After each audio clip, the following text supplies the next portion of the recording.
Okay, so today's we are topic is abstract data type. We are on chapter number 10 and we are on paper 2 of AS 9618 course. So guys, chapter 10 में हम topic start करने जा रहे हैं abstract data type. अगर normally बात की जाए डाटा टाइप्स की तो हमें पता ही है कि डाटा टाइप टेक्स्ट होता है, स्ट्रिंग होता है, इंटीजर होता है, रियल होता है, बूलियन होता है। एम आई राइट? ऐसा ही है? यस। ठीक है। अच्छा, लेकिन ये एब्स्ट्रैक्ट डाटा टाइप क्या है? इनका तो ताल्लुक मुझे नहीं लग रहा कि ये कोई बूलियन एक्सप्रेशन से ताल्लुक रखते हैं या ये कोई न्यूमेरिक हैं या ये कोई इंटीजर्स हैं, रियल हैं। तो देखते हैं जनाब। An abstract data type is a collection of data and a set of operations on that data. यानी abstract data type एक डाटा के कलेक्शन को कहते हैं और ये एक ऐसा कलेक्शन ऑफ डाटा होता है जो कि ऑपरेशन की शक्ल में किसी डाटा पे अप्लाई किया जाए। यानी कि लेट सपोज मेरे पास 10 नेम्स हैं, मैं उन 10 नेम्स को असेंडिंग ऑर्डर में सेट करता हूं या डिसेंडिंग ऑर्डर में सेट करता हूं। ऐसी जो सेटिंग है इसको अप्लाई किया जाता है एब्स्ट्रैक्ट डाटा टाइप की मदद से। यानी हम अपने डाटा पे कोई ना कोई चीज इंप्लीमेंट कर रहे हैं। For example, a stack includes the item held on the stack and the operations to add an item, the stack push, or remove an item, the stack pop. एक इन्होंने एग्जाम्पल दी है स्टैक की। Stack क्या होता है अब सुनिएगा। Let suppose मेरे पास 20 बुक्स हैं। कितनी बुक्स हैं? 20। ये देखिए ऐसे, ये 1 है, इसके नीचे 2 है, इसके नीचे 3 है, इसके नीचे 4 है। ये ऑब्जेक्ट्स हैं, ठीक है। बुक्स समझ लो, ऑब्जेक्ट समझ लो, जो भी। अब ये सारे ऑब्जेक्ट्स हैं, इसको कहा जाएगा स्टैक। क्या कहा जाएगा? स्टैक। अब मैं इस पूरे स्टैक में से यानी सेट ऑफ एलिमेंट्स में से कहां से डाटा पिक करूंगा? ऑफ कोर्स मैं सबसे पहले ऊपर वाला ऑब्जेक्ट पिक करूंगा। क्या करूंगा? ऊपर वाला ऑब्जेक्ट उठाऊंगा। भाई इसकी मिसाल ऐसी समझ लें आप कि बहुत सारी कॉपीज हैं और मैं कहता हूं मुझे कॉपी दो एक, तो आप सबसे नीचे वाली निकाल के देंगे, सबसे ऊपर वाली? ऑफ कोर्स सबसे ऊपर वाली। तो ये आपने रिमूव किया, ठीक है ना। इस चीज को कहा जाता है कि आप एक आइटम को रिमूव कर रहे हो, ठीक है। इसे कहा जाता है पॉप। और अगर आप एक कॉपी इसके ऊपर और ऐड कर देते, लेट सपोज ये देखिएगा ऊपर से, लेट सपोज अगर आप इसके ऊपर कोई चीज ऐड कर देते यानी एक और बॉक्स लगा दिया, तो ये चीज क्या कहलाएगी? पुश। यानी पुश का मतलब होता है डाटा को ऐड करना और पॉप का मतलब होता है डाटा को रिमूव करना। ये टर्म्स कौन से टॉपिक में हम पढ़ते हैं? स्टैक में। देखिए ना, स्टैक। तो स्टैक हमारे पास एक ऐसा डाटा टाइप है, एब्स्ट्रैक्ट डाटा टाइप है, जिसमें हम कलेक्शन ऑफ डाटा में कोई चीज ऐड करते हैं या कोई चीज रिमूव करते हैं। तो ये एक ऑपरेशन हो गया। क्या ये चीज क्लियर हुई या नहीं हुई? सर क्लियर है। अब हम पढ़ते हैं कि कौन कौन से एडीटीज हमारे पास होते हैं। यानी एब्स्ट्रैक्ट डाटा टाइप 3 तरह के होते हैं। एक तो स्टैक है, एक क्यू कतार, और एक है लिंक लिस्ट। ये 3 चीजें हमारे पास एडीटीज कहलाती हैं। मैं रिपीट करता हूँ, 3 तरह के एडीटीज होते हैं। पहला है स्टैक, जो अभी मैंने एग्जाम्पल दी किताबों की कि बहुत सारी किताबें और मैंने कहा आपसे ऊपर वाली किताब उठाओ, तो आप सबसे ऊपर वाली किताब उठाओगे। तो ये चीज क्या कहलाएगी? आपने रिमूव कर दी, किताब उठा ली, जाहिर है, तो ये चीज पॉप कहलाएगी। अगर आप कोई किताब वापस उसमें ऐड करते हैं तो वो चीज पुश कहलाएगी। तो इसी ऑपरेशन को एब्स्ट्रैक्ट डाटा टाइप डील करता है और 3 तरह के डाटा टाइप होते हैं हमारे पास, जिसमें स्टैक है, क्यू है और लिंक लिस्ट है। आपके सामने एक टेबल बना हुआ है जिसमें आप देख सकते हैं कि स्टैक का क्या काम है, क्यूज का क्या काम है और लिंक लिस्ट का क्या काम है। हम लोग स्टार्ट करते हैं स्टैक से। स्टैक क्या चीज होती है देखते हैं। A list of containing several items operating on the last in first out principle। क्या मतलब है लास्ट इन फर्स्ट आउट? मैंने भी आपको एक एग्जाम्पल करके बताई थी, मैं दोबारा बता रहा हूं। लेट सपोज हमारे पास पाइल ऑफ बुक्स या बॉक्सेस है, ठीक है, बॉक्सेस समझ लो, बल्कि बॉक्सेस में ठीक तरह से बना सकता हूँ, रुको, ये देखिए बहुत सारे बॉक्सेस हैं, ठीक है। अब ये 4 बॉक्सेस हैं, लेट सपोज 5 बॉक्सेस हैं, समझ लो, इसके ऊपर भी बॉक्स बना देता हूँ अच्छे से, ठीक है जी, ये 5 बॉक्सेस हो गए। अब आप इसे एज अ स्टैक डील करेंगे, और अब आप ये सोचें कि ये प्रिंसिपल कह रहे हैं कि last in first out principle, क्या मतलब है? देखिए सबसे आखिरी ऑब्जेक्ट कौन सा होगा? सबसे ऊपर वाला, ठीक है, और सबसे पहला ऑब्जेक्ट कौन सा होगा? सबसे नीचे वाला, ठीक है। तो जब भी आप अपने डाटा को इनपुट करते हैं तो कहां से करेंगे? इस वाले बॉक्स में से, लास्ट इन, ठीक है। इसीलिए इस प्रिंसिपल का नाम है last in first out principle, जिसको हम कहते हैं लीफो प्रिंसिपल। हमेशा याद रखें, stack last in first out होता है। Items can be added to the stack push, यानी अगर आप कोई आइटम ऐड कर रहे हैं अपने स्टॉक में तो वो पुश, और अगर आप कोई आइटम रिमूव कर रहे हैं अपने डाटा में से तो उसको क्या कहा जाता है? पॉप कहा जाता है, ठीक है। The first Yes. item added to a stack is the last item to be removed from the stack. देखिए ना, जो आइटम फर्स्ट है वो आइटम लास्ट है, कैसे? सुनिएगा, देखें ये वाला आइटम मैंने करा फर्स्ट, क्योंकि ये इस वक्त फर्स्ट हो गया 1, ये दूसरा वाला 2, तीसरा वाला 3, चौथा वाला 4 और 5 वाला 5। अब आप अगर इसमें से डाटा डिलीट करते जाते हैं तो ये देखें, पहले ये वाला डिलीट होगा, फिर ये वाला डिलीट होगा, फिर ये वाला डिलीट होगा, तो सबसे लास्ट में कौन सा रहा होगा? जो सबसे फर्स्ट इन हुआ था। इसीलिए इसको लीफो कहा जाता है, लास्ट इन फर्स्ट आउट। अगर मैं गलत नहीं हूं तो मैंने, हाँ, इसमें एक छोटी सी करेक्शन करता हूं मैं ताकि और मजीद अच्छा समझ में आए। रुकिएगा जरा, फाइल्स हमने कर लिया है,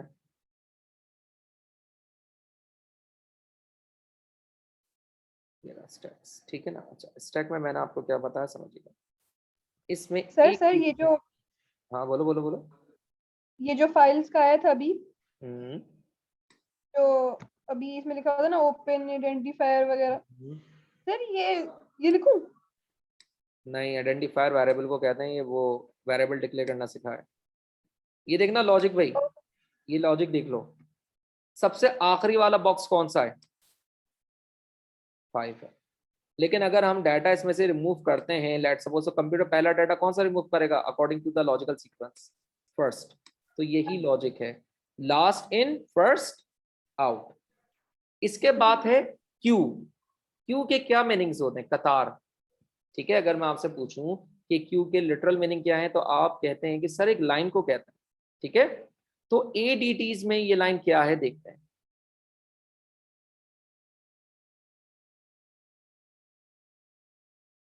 चलिए,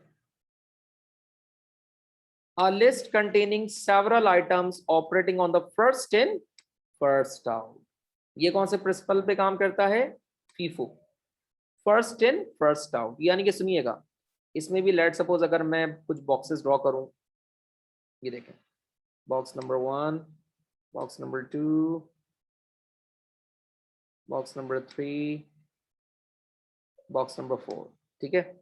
अच्छा, अब क्यूब किस प्रिंसिपल पे काम करता है? First in first out.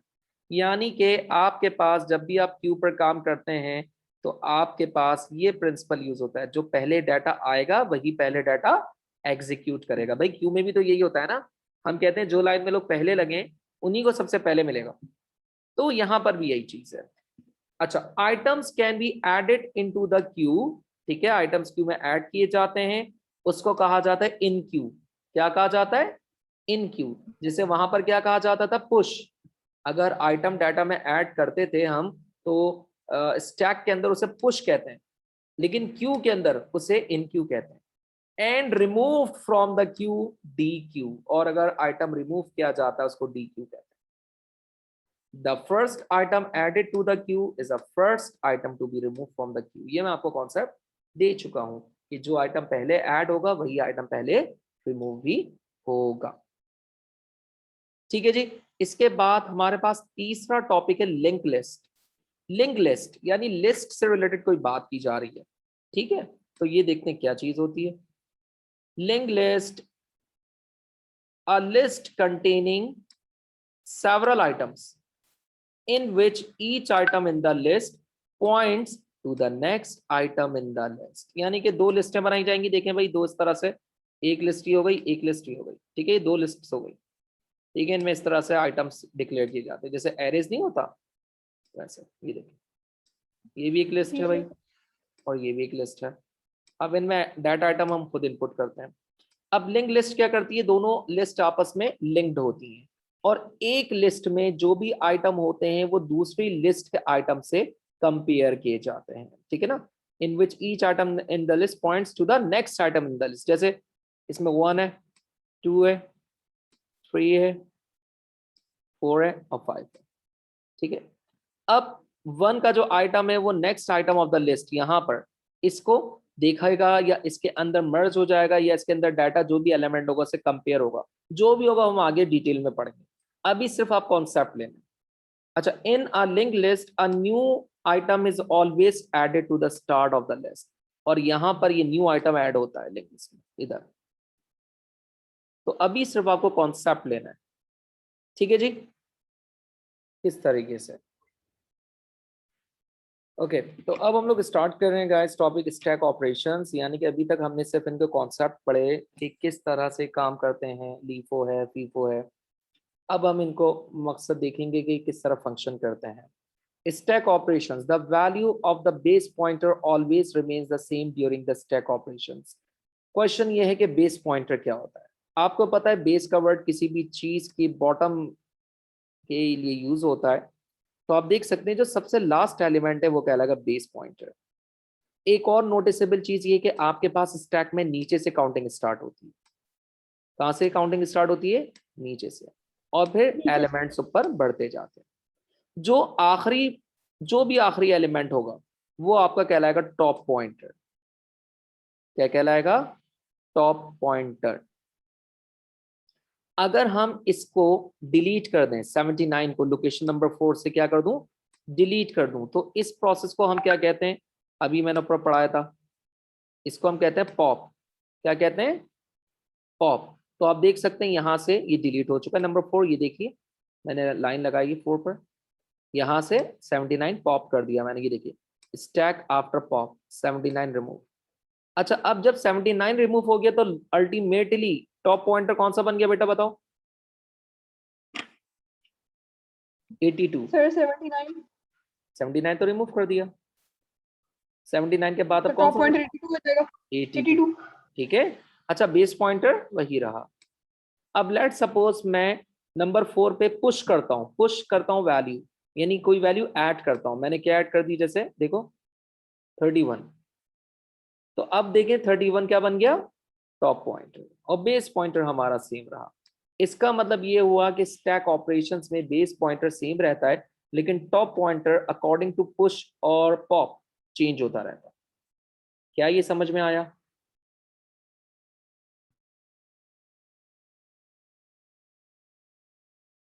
Hello,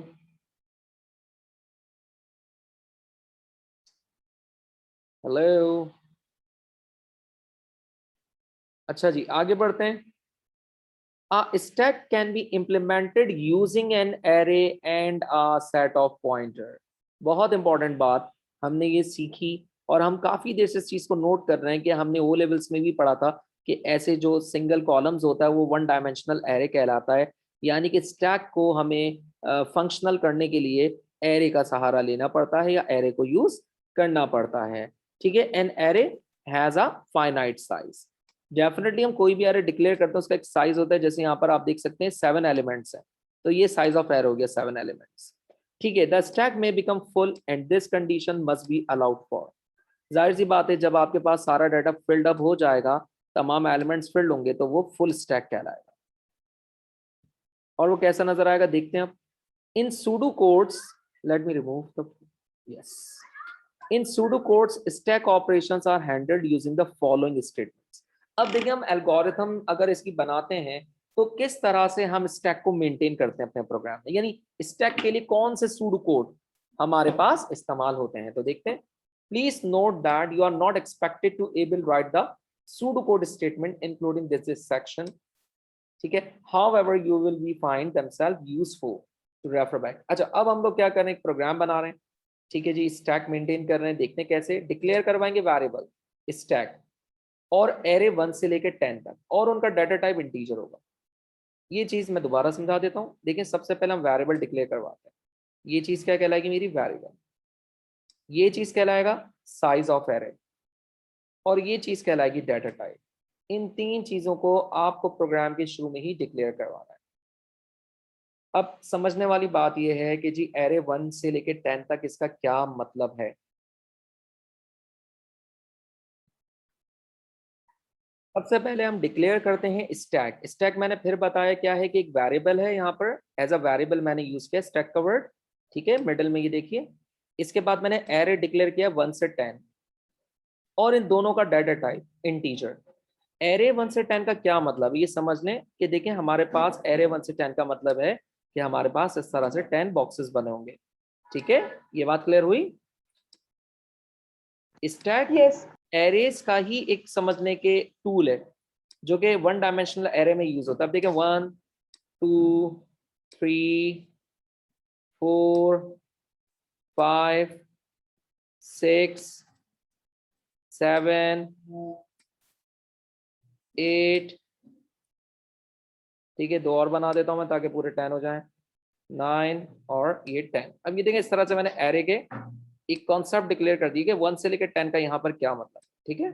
अच्छा, अब आप डिक्लेयर करेंगे टॉप पॉइंटर। टॉप पॉइंटर और बेस पॉइंटर क्या होता है मैं आपको बता चुका हूँ।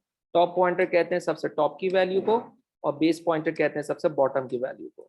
दोनों इंटीजर्स होंगे, ठीक है, दोनों ही नंबर्स होंगे। तीसरा स्टैक फुल। स्टैक फुल का मतलब क्या है कि तमाम एलिमेंट्स एरे के अंदर आ जाएंगे, यानी 10 एलिमेंट, और हमारा स्टैक फुल हो जाएगा।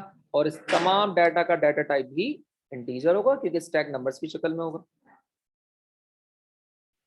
अब यहाँ पर आप बेस पॉइंटर यूज कर रहे हैं 1, यानी बेस पॉइंटर 1 का मतलब क्या है। इसमें मैंने एक छोटी सी मिस्टेक की, मैं इसको दोबारा से क्लियर करता हूँ गाइस।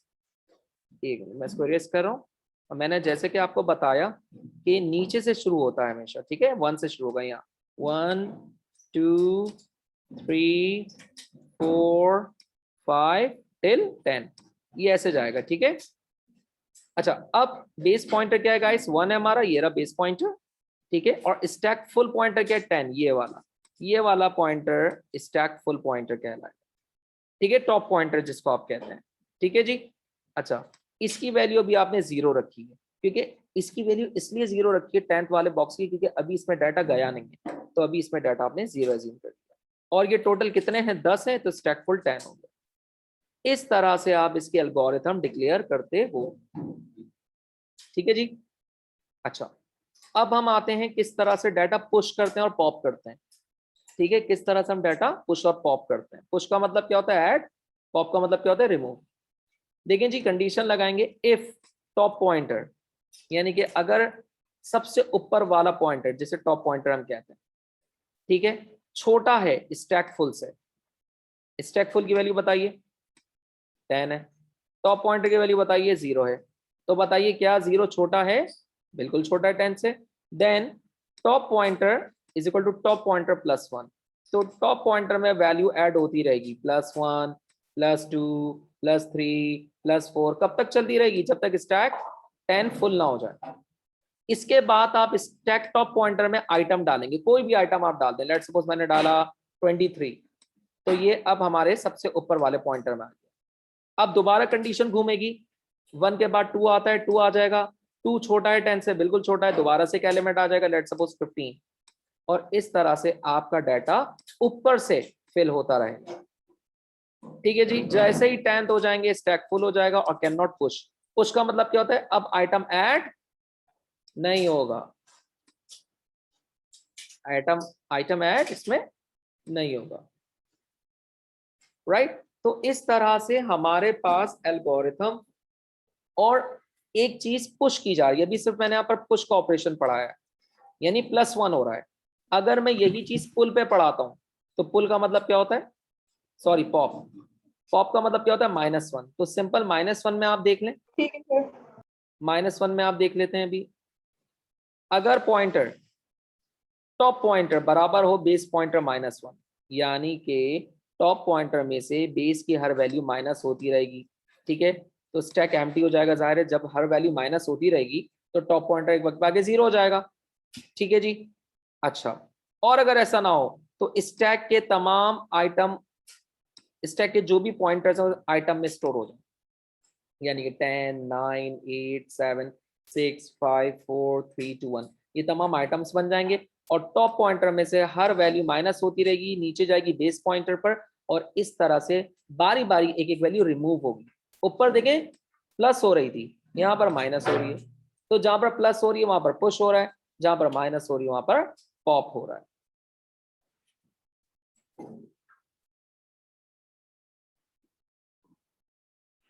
अच्छा, अब हम नेक्स्ट टॉपिक स्टार्ट करें, क्यू ऑपरेशंस। क्यू ऑपरेशंस का मतलब ये होता है कि आप, अभी मैंने ऊपर भी टॉपिक पढ़ाया था जिसमें 1 बाय 1 वैल्यूज डाटा में आती रहती हैं, 1 बाय 1 वैल्यूज इनपुट होती रहती हैं। तो सबसे पहले क्यू ऑपरेशंस की लॉजिक देखते हैं। The value of the front pointer changes after D Q.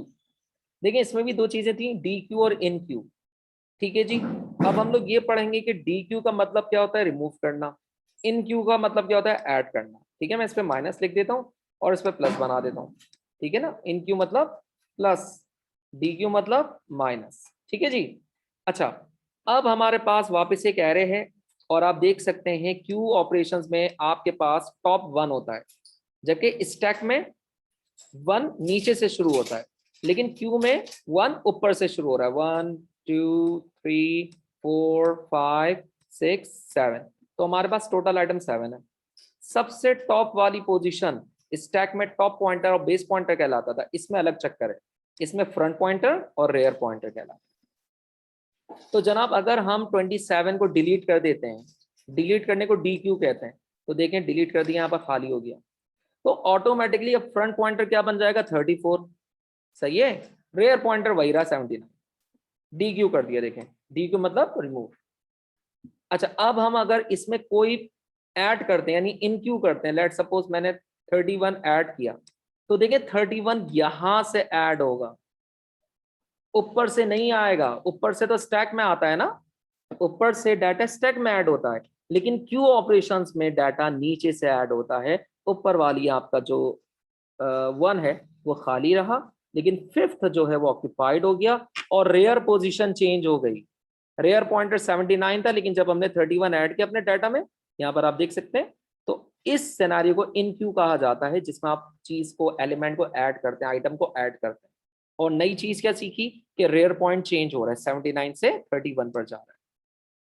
दोबारा बताता हूँ गाइस, क्यू ऑपरेशंस में डाटा ऐड करना D Q, sorry data minus करना डी क्यू, और डाटा ऐड करना इन क्यू कहलाता है, पहली चीज। दूसरी चीज, इसमें स्टैक की तरह 2 पॉइंटर होते हैं, एक फ्रंट पॉइंटर और एक रेयर पॉइंटर। तीसरी चीज, क्यू ऑपरेशंस में वैल्यूज ऊपर से ऐड की जाती हैं, जैसे आप देख सकते हैं 1 2 3 टॉप से, जबकि स्टैक में नीचे से 1 2 3 ऐड कर रहा था।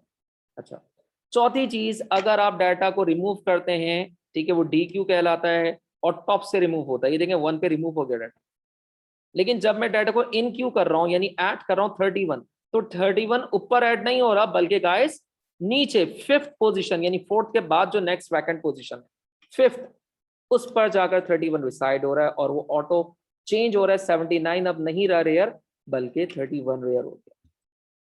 तो क्यू ऑपरेशंस इस लॉजिक पर काम करता है। अच्छा, a queue can be implemented using an array and a set of pointers, यानी कि इसमें भी जनाब पॉइंटर्स हैं, इसमें भी एरे है। एरे फाइनाइट साइज है, यानी कि एक एरे में 10 एलिमेंट, 5 एलिमेंट, 8 एलिमेंट आप डाल सकते हैं। और यहाँ पर भी क्यू फुल हो सकती है, जब सारे एलिमेंट उसमें लिख दोगे तो फुल हो जाएगी, ठीक है। और अगर कोई एलिमेंट रिमूव करते हो तो वो इन क्यू या डी क्यू हो जाएगी, और वो एंड से होगी, यानी अभी आपको सिखाया ना, जैसे 5 पर 31 ऐड हुआ, देखें, तो ये एंड पोजीशन से काम कर रहा होता है, ठीक है। ये बड़ा इंपॉर्टेंट है इसको समझना। अच्छा, अब हम इसका जी सर। एक और आप देख लें, एग्जाम्पल कर लेते हैं थोड़ी सी डिटेल में, एक से एग्जाम्पल को पढ़ते हैं हम कि क्या हो क्या रहा है। अच्छा, इसमें आप देख सकते हैं हमारे पास 31, 44 और 19 ये 3 पॉइंट हैं, 3 डाटा एलिमेंट है। 31 एज यूजुअल सबसे ऊपर है, तो ये फ्रंट पॉइंटर कहलाएगा, मैं इस पे एफ पी लिख रहा हूँ, एफ पी फ्रंट पॉइंटर। और सबसे आखिरी 19 है, ये रेयर पॉइंटर है सबसे आखिरी। अच्छा, अब गाइस होगा क्या, ये देखिए फ्रंट पॉइंटर इन्होंने यहाँ दे दिया यानी कि 23 नीचे, तो फिर हम यहाँ से रिमूव कर देते हैं फ्रंट पॉइंटर को, यहाँ से हटा दिया, देखिए मैंने सबसे नीचे आ गया 23।